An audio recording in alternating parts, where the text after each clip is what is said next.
La reprise des activités à Port-Gentil, après un long week-end passé sous l'effet de la célébration de la fête de Pentecôte, s'est observée depuis mardi 13 mai dernier, perturbée dans le secteur de transport urbain. Les artères de la cité économique gabonaise se retrouvant quasiment désertes, faute de carence de véhicules à usage de taxi. Ce calvaire qui pénalise aussi bien les usagers en général et les candidats aux examens nationaux en particulier, a pour cause l'opération d'arraisonnement diligentée par les services émanant de la direction des affaires économiques et financières de la municipalité. Situation embarrassante qui aura par ailleurs suscité des débats dans certaines places publiques.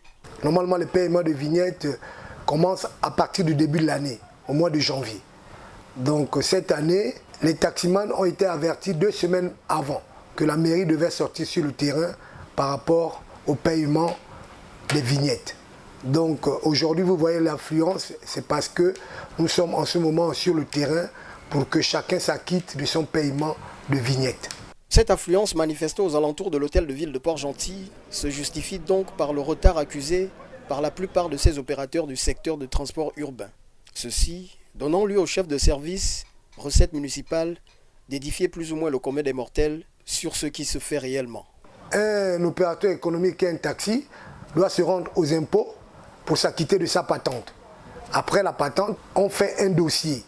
Le dossier comporte la patente, la carte grise, l'agrément de commerce, l'assurance, la visite technique, permis de conduire, l'expertise faite à Gabon Autosur et avec les copies de paiement de vignettes qui se font au trésor.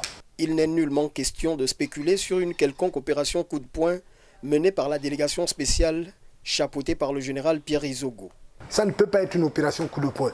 C'est une opération qui se fait comme à l'accoutumée.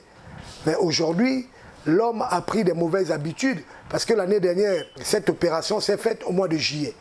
C'est pas chaque année, ils ont trouvé des prétextes parlant des élèves qui passent le BPC. Non, la mairie a jugé utile qu'il est temps d'aller sur le terrain pour récupérer ce qui lui revient de droit.